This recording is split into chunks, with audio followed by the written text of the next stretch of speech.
morning, children. Welcome back to your regular classes. I hope your exams were good and you made good preparation for your exams.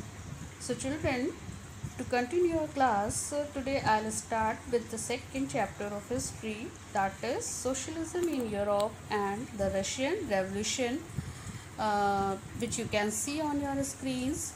And children, here you can see the three major pictures, the four things you can see on your screens. One is the map of the Russia, about which country we are going to learn in this chapter.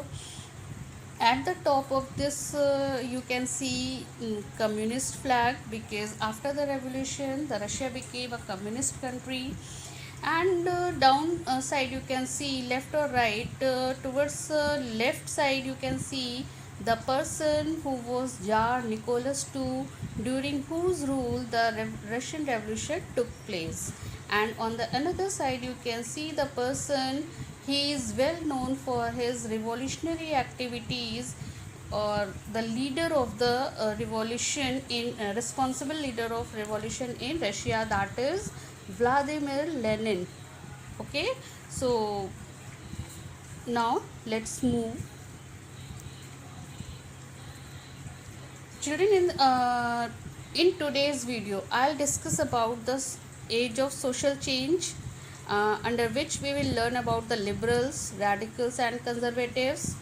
Then after we will go with the industrial society and social changes, means after the industrial revolution what changes has been observed in society. Then after the coming of socialism in Europe, how the concept of socialism was introduced in Europe, and who were the main philosophers who put forward their theories regarding socialism, and what were the differences in between these philosophers' theories. That also we will learn and discuss. And at the last we will learn about the support for socialism, means the establishment of different socialist parties in various countries. So this is the content for today's lecture videos. Now here this is the brief about the chapter, that this lesson throws light on the coming of socialism in Europe and the events that forced the ruling monarch to give up power. In this chapter we will learn that how the arrival and spread of socialism paved the path for revolution and changes in society. It means, in short, we can say all about the changes, social changes in society, and how the divine rights or the absolute rule of kings were discarded, and how the power of the rule was transferred in the hands of common people. Now, children, before starting this chapter, this is the age of social change. This is the very first unit of your chapter, the age of social change.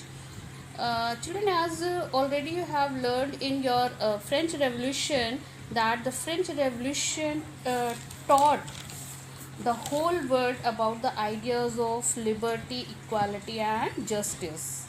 And in many parts of the world, like European and Asian countries, people started demanding individual rights and control over society as whole.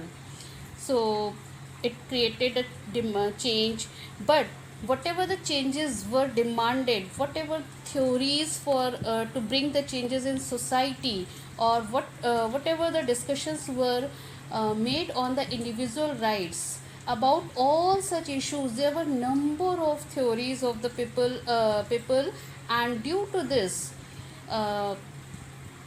there were the number of the people divided into number of groups. Some were in favor of radical changes. Radicals, these were the groups of people, those who wanted to transform the society whole completely. Radicals wanted the transformation of society completely, means restructure of society. The second group of the people, those who were in favor of changes, they were known as liberals. But liberals, the basic difference between the liberals and radicals is that the liberals wanted some changes in existing societies. Whatever the societies already were existed, they wanted few changes in those societies. They were not in the favor of complete restructure of societies. The third group of the people, those who were means their responses towards the changes, they were known as the conservatives. Means orthodox. During the 18th century, when the revolution was going on, that time they were rigid, or rigid to their orthodox system. They were under the influence of the monarchs and did not want any change in society. But later on, when the French Revolution was completed, and some gradual